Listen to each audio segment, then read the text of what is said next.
Welcome to the Legally Speaking podcast, powered by Kassoon Car. I'm your host, Rob Hanna. This week, I'm delighted to be joined by the wonderful Nikki Alderson. Nikki is a specialist international corporate and executive coach who supports law firms, chambers, and other legal organisations retain female talent and empowers female lawyers to achieve their career ambitions. She doesn't stop there. She's also a former criminal barrister, active speaker, and most recently, Amazon best-selling author for her amazing book, The Raising the Bar. So welcome, Nikki. Thank you. It's good to be here, Rob. It's a real pleasure to have yet another highly esteemed guest on the podcast. So thank you for travelling down from the north to be with us. But before we dive into all of that, we do have our customary question on the podcast, which is suits related, as you may know by now. So on the scale of 1 to 10, 10 being very real, how real do you rate the hit series Suits? I've got to really disappoint you here because I have never seen it. And I think the reason why is because from an early age, when I was doing training and so on, I was watching This Life. I'm really showing my age now. At bar school in London, I was watching This Life. Yeah. And then more recently, what have I watched? Silk with Maxine Peake, who I think was a great female role model in that. But then after that, it was really Busman's Holiday. So I've never seen Suits. I'm sorry. So it'll be a 0 based on the fact you can't offer an opinion without seeing it, right? Absolutely. I'm sorry. No, yeah.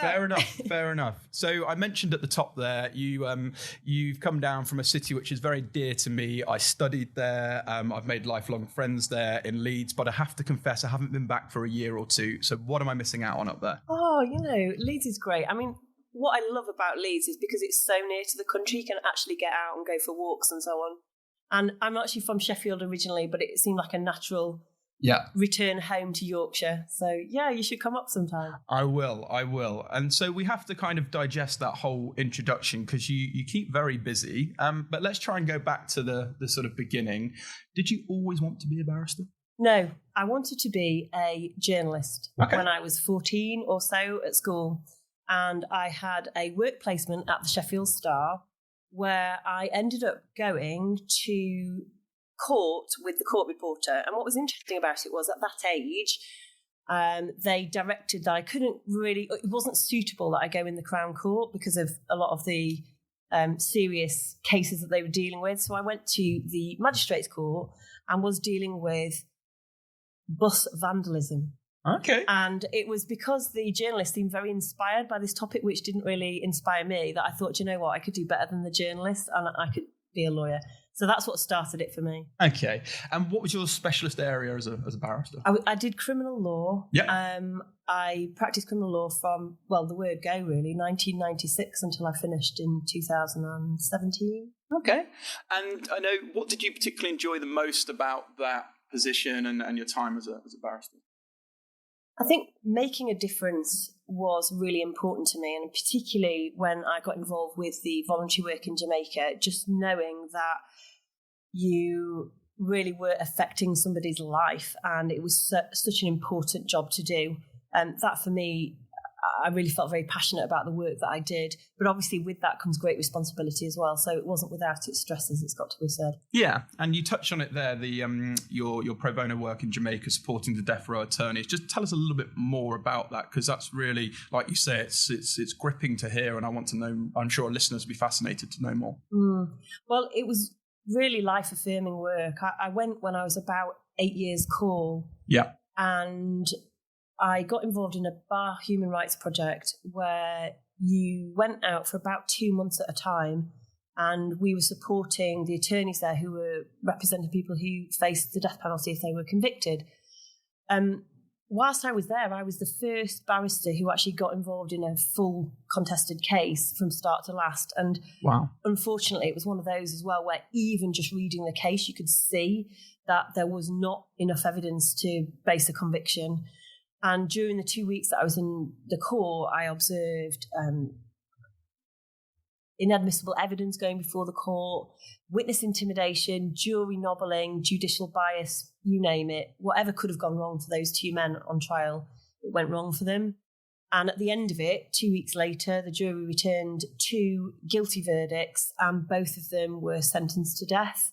Wow. And just being involved in that, and one of them in particular, being involved in his case and having got to know his mother, it was harrowing, absolute harrowing. But it didn't end there.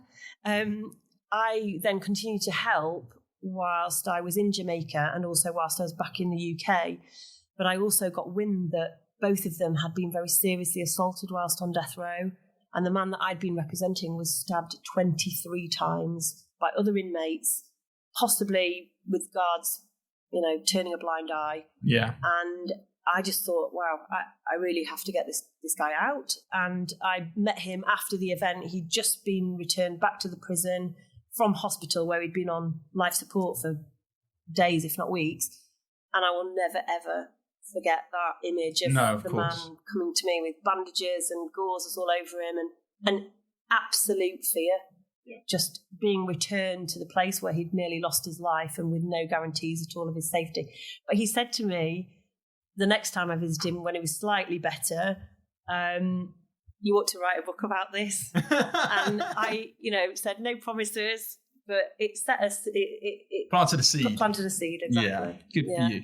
So, and we'll definitely come on to that, of course. But whilst you were a barrister, what challenges did you face, and how did you overcome them? Because I guess that will lead on to our further discussion as well. But what were some of the challenges you faced? The one major challenge for me was that I was involved mostly with child sex cases. Now, that was a choice because I became a grade 4 prosecutor. But the reality is that those sort of cases are very harrowing to deal with, and the subject matter doesn't exactly thrill you. I didn't particularly enjoy what I was doing, even though obviously the outcome was important and all the rest of it. The second challenge I think I faced was then when I came on to be a mother, and I'd had 2 children and returned to the bar, both times full-time because I had to do that. You don't have any part-time options in the criminal bar. Nor, frankly, do I think there should be, because I don't see how Crown Courts would operate on a part-time basis. Yeah. However, it was at that point that I realised that I couldn't do my job at the level I was doing it at and service the family as well in the way that I wanted to, particularly as at that point, I think by baby 2, my husband was still working away in London, and it was hard to juggle everything. And that's a common problem with a lot of my clients as well. Yeah, and that's really, thanks for sharing that, because I think that's very important. I guess if you were to go back and look at your younger self regarding juniors looking at going into the law, what advice would you give to them? Because I understand your path wasn't all conventional, right? I had some advice. I was doing a mini pupillage years ago, maybe when I was about 16 or 17. Yeah. And the guy who was showing me the ropes at the barristers' chambers in Sheffield has now become a judge and is very successful. And I remember at the time he was bemoaning even then legal aid cuts and various other things. And the problems have only got worse in many ways for criminal barristers. And he was effectively trying to put me off and say, there are better things to do. But I ignored that advice. And what I would say is that if you have a passion to do something, then go ahead and do it. And even though I have now taken a different path, there is no regret, there is no sense that I have in any way wasted, a career. I feel like I've had a great innings at the bar, but actually for me, it was a different time and different passions and different things were coming up for me that made me want to move on. Yeah, and life does move on. You evolve and you inherit new passions. And that was another question I was going to ask you, because I think you're quoted to say the sort of career crossroads. And, what really inspired you to branch out to become an author and many other things that you do today, but particularly be an author? Well, I think the career crossroads moment came firstly when I returned back from Jamaica, because that was then am I going to carry on with this for the rest of my life? And actually, because I had coaching then, it really got me back on track with the career. And I did it very successfully for another 10 years at least. But the power of coaching never left me.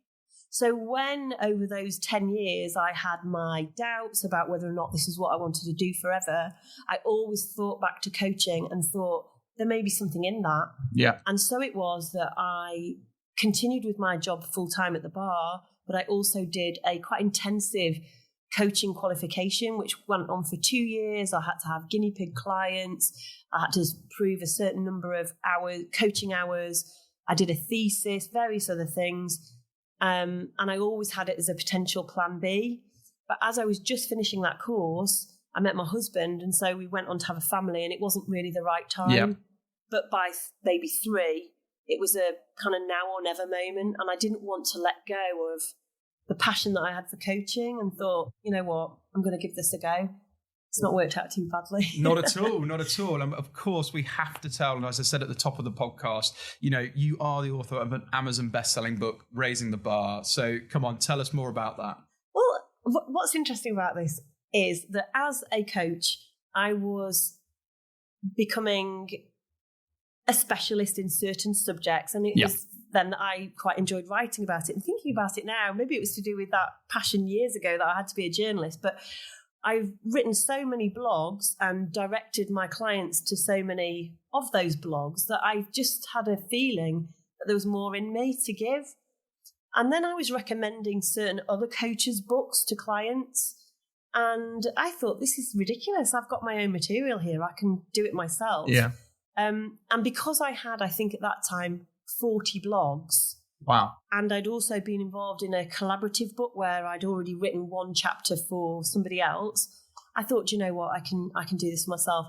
I'm a great believer as a coach in having a goal and setting out a plan to get there. And I think in 2018, I'd written on my 2019 goal board that I was going to write a book.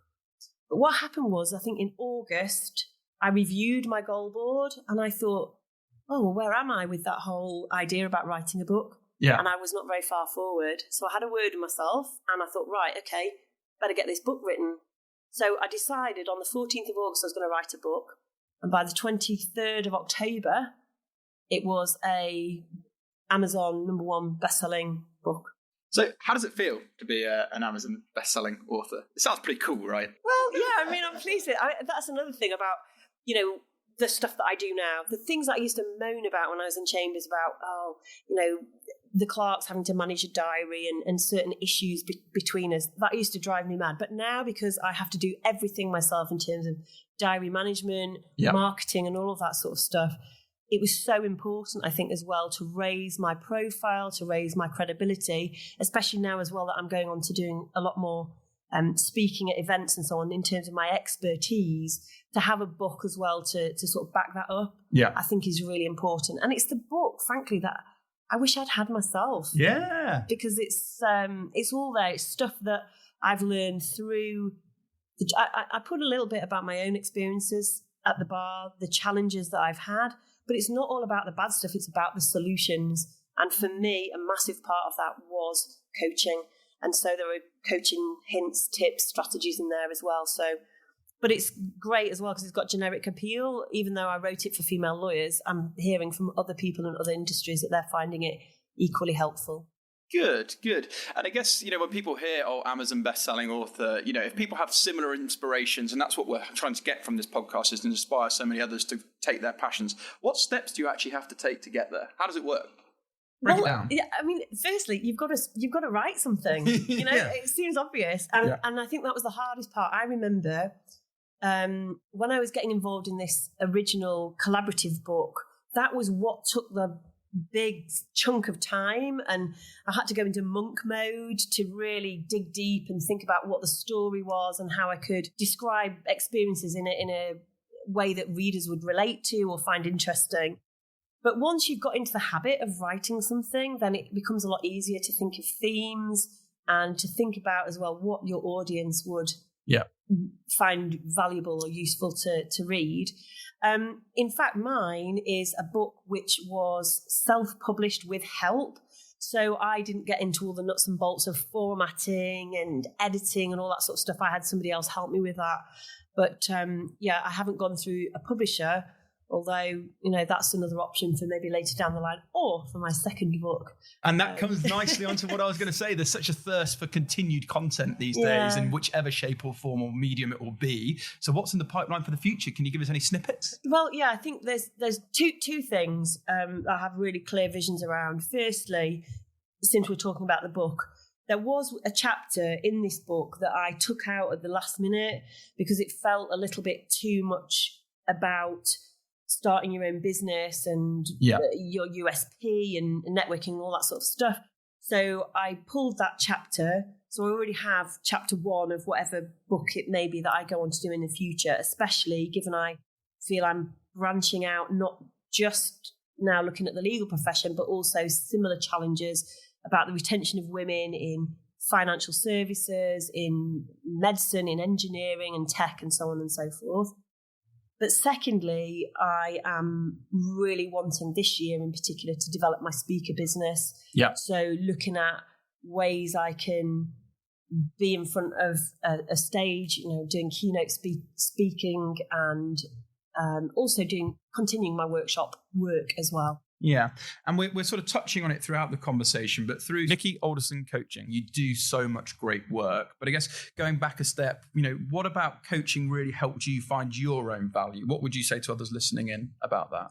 I had that piece of coaching which kept me in the job, and I will never forget the power of coaching. Yeah. And so if I can give women, men, whoever, a taste of that and the power of how it can be, not just in terms of there being a challenge that you need to get over, but in terms of going, what does it say, from good to great. Andy Murray got a coaching when he was a really great tennis player, but he wanted to become a world champion and get all the Grand Slam titles and so on. And then he shifted his coach, I think, from his mum to Ivan Lendl. And it was then that he was able to bring all the medals home.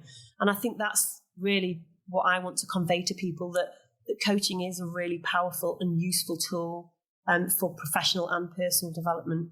Yeah, well said. And we mentioned it briefly, but you've spoken at a whole host of sort of national conferences, events such as the Women in Law UK, Criminal Law Friends Society, conferences, variety of legal organisations, Women Lawyers and Mothers, Midland Circuit Women's Forum, Leeds Law Society, the list could go on and on and on. But what do you most enjoy about being a motivational speaker? What do you look back on after doing that and get the most pleasure from? I think it's knowing that this journey hasn't in any way gone to waste, that, there are people that I can reach out to and influence, even if it was one person in that room, to know that you've made a difference to them and maybe their mindset. I think for me, that's the importance that you're making. I remember seeing a motivational speaker absolutely years ago, and it really sat with me. And I think if I could just do that for one person, I would, I'd be happy. Yeah. And we talk about some of the topics as well that you sort of span across, but imposter syndrome seems to be a huge topic at the moment, especially on LinkedIn. How can coaching sort of help people with that? It's interesting about imposter syndrome because I'm coming across it more and more. Yeah. And the first thing I should say about it is what I have come across and I've found surprising is that there is some negative feminist commentary around imposter syndrome, where some people have criticised the label as an old concept and actually it can become like a self-fulfilling prophecy. I don't agree with that approach, because for me, what I am seeing in clients, and also I've heard 2 judges at 2 different events recently talking about their own experiences of upskilling, having just become appointed as a judge, that they've had their own challenges around, are they equipped to do the job? Do they have enough skills? Stepping into that leadership role. And actually when they've owned this thing, this label, they've been able to deal with it. And for me, I do a lot of this in my workshops around, how we reduce the volume of those negative voices and actually increase the volume on our skills, our strengths, and how we can move forward confidently. And also use the network of people around us. If we can't do it for ourselves, there are lots of people who can buoy you up just for that point when you're stepping into your space. Yeah, and it's well said, because you do touch on some really, really important topics as well: mindset, resilience, confidence, sort of personal performance, well-being. So people really should, if these are important to them, they should definitely be thinking about them and get in touch, right? Yeah, well, I have a real concern in this area, because I think that law is so often around, image is everything in law. And therefore there is a big challenge, I think, around talking about this sort of stuff, especially with well-being. There was Time to Talk Day the other week, an initiative to help talk about mental health and good mental health in the workplace. I talked to the Yorkshire Post about it and did a workshop for them. I think in law, we could all do with having more of these conversations, both about personal development and also about mental health and how well-being is so integral, without feeling like there is some kind of comeback or losing face. There was a really interesting stat. 2 out of 3 barristers felt that talking about stress was a sign of weakness. And I just think that is such a pity that we have to deal with that. People ought to be honest about how they're feeling, being able to talk openly about it. Absolutely. And talking openly and exposure, success keeps knocking at your door at the moment. And, I'm pretty sure I saw you on the recent TV appearance on Sky News, no less. So tell us all about that. What were you discussing and how did that come about? Well, I was on the school run on a Friday afternoon. As you do. And the phone went, an unknown number, and I answered it, and it was Sky News saying, hi, we'd like to come and interview you in respect of the reducing numbers of women in leadership positions in law. Yeah. It was a Fawcett Society report on the gender pay gap, and they wanted my take on it. I mean, obviously, I was absolutely taken aback, thrilled at the same time. And next thing, a day later, a camera crew arrived at my house, and the kids all got involved, so it was very funny. But yeah, I mean, this for me is not only it's about the power of the message that hopefully I'm getting out there, but also the power of LinkedIn, Twitter, social media to increase your profile, increase your reach in terms of your message as well. Because as well, I was a finalist in the International Coach Award last year. I'm coaching women all around the world, America, Sweden, France, Amsterdam. That wouldn't have been possible years ago. And I guess that's why this opportunity with Sky News came about. And that was a great point, because I was going to say, how have you found social media to be so helpful for you and, all of your initiatives? Because I guess even this conversation today is a kind of LinkedIn discussion. You and I have been sort of, chatting away over the various years. But yeah, how have you found it? Sort of tell us a bit more, because I think that's really helpful, because you're mastering it at the moment. Yeah, but that was a conscious decision. And it's interesting, in business, when you start out, you have to try things out. And I think one of your LinkedIn posts even recently was talking about how you might try things and fail, but actually there is no such thing as failure. It's just a learning point. On that point, I started out in business, and first off, for maybe 6 months, I was a generic coach, and that didn't go so well. So then it was like, right, I'm a coach for lawyers, and that worked much better. Then I niched a bit more, female lawyers. And then, having done a lot of face-to-face networking, which whilst I was building my business was really helpful, about 2 years later was when the penny dropped with me that I need to be absolutely focused and targeted in what I do, the message I deliver, and to whom I deliver it. And it's then that I realised the power of social media. I think it was January of last year, I decided I was going to absolutely do a campaign, if you like, of social media marketing, which was blogging, establishing myself as an expert. And that was culminating in the writing of the book. And it couldn't have gone better in terms of opportunities coming my way, helping other people. And I mean, conversations like this, I cannot say how much I love LinkedIn. It's just brilliant. And what I love about LinkedIn as well is it seems to me professional, positive, and really, people are there not just to take, but also to give. And there's people help each other. Whereas for me, there's something about, I use Twitter. It's something. I'm a massive advocate of LinkedIn. I think I'm other social media I touch on, but I just think LinkedIn, if you're really thinking about it and you want to get on, I think just go all in and don't be shy about it, because I think LinkedIn is just going to be somewhere in 10 years' time that people didn't even think would be possible. That's generally my view on it. So I'm quite bullish for if you're dormant on LinkedIn at the moment, I think you're missing a trick. I absolutely agree with you. So, let's talk about law firms then. What do you think they could be doing better to retain female talent? There's still a long way to go. There's some good work being done, but what are some of the common themes and what do you think can be done or more can be done? There should be better consideration around flexible working. That can definitely be used more advantageously. And I think there are some firms who are just totally resistant to that idea because they're going to lose fantastic talent in career break returners, for example, who cannot be necessarily visible in the office at all times. So that is one issue. Secondly, I think that there should be some kind of move away from the time-based business model. We should be looking more at output rather than time. Yeah. Because, we are hearing now that a lot of women in particular can work from home, but they are missing out on that visibility within the office or, going to networking events and so on and so forth. But actually they still have a huge amount to give. And if you looked at what they are producing as an outcome, better that than ticking off every 6-minute unit. And that makes more sense to me because there's never been a largest amount of fixed fee work out there at the moment. So if you're measuring on output, the two connect. Absolutely. I don't see it as a disconnect, but it's still, like you say, I still think there's a long way to go, but that's a very, very valid point.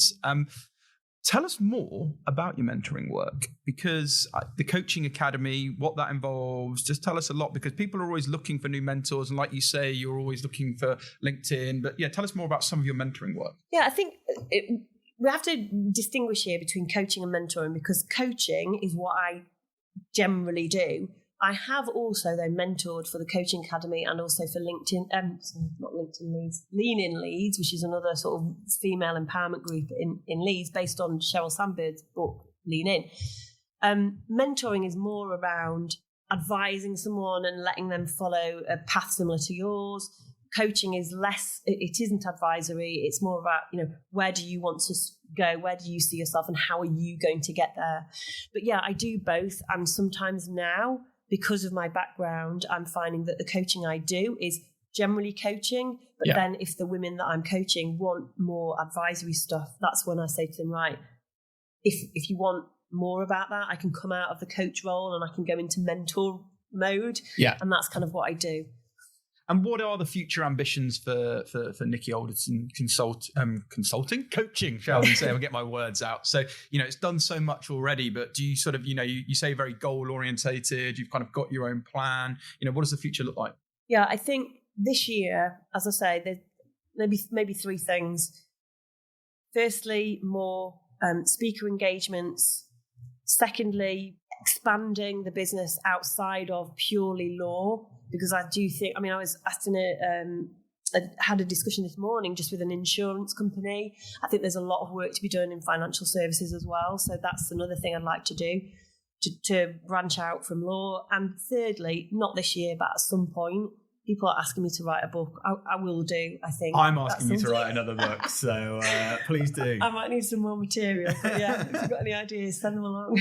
Definitely. And listen, we've talked about so much there that you're doing, and you don't sit still, and I really admire that, but you also do allow time for family time. So what do you do for downtime? What have you got planned holidays-wise this year? Sort of talk us through your downtime moments. Yeah, well, downtime moments for me are in the week. Ordinarily, I'm going to circuit classes regularly, and that is really, really important to me. Yeah.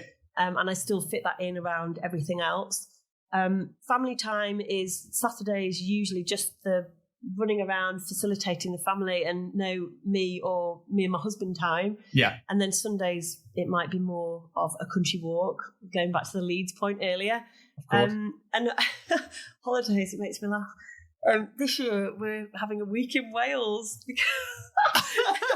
That's Okay. it. But we've got big ambitions for next year, so we'll see where we go. Well, exciting times ahead, no doubt. And Nikki, it's been an absolute pleasure having you on. For everyone who no doubt has probably picked up loads of great tidbits, insights, or wants to get in touch there, how would you suggest people get in touch with you? What's the best form of way? Do you want to give your sort of LinkedIn a shout out or any of your social media if people want to kind of get in touch? Yeah, I think the best way to ensure that I respond would be to write an email to nikki@nikkiyaldersoncoaching.com, but also to link in with me, but maybe with a personal message about where you've heard of me or, why we should connect. Because I get a lot of requests and I like to keep my network focused. So yeah, that's mainly the ways you can contact me.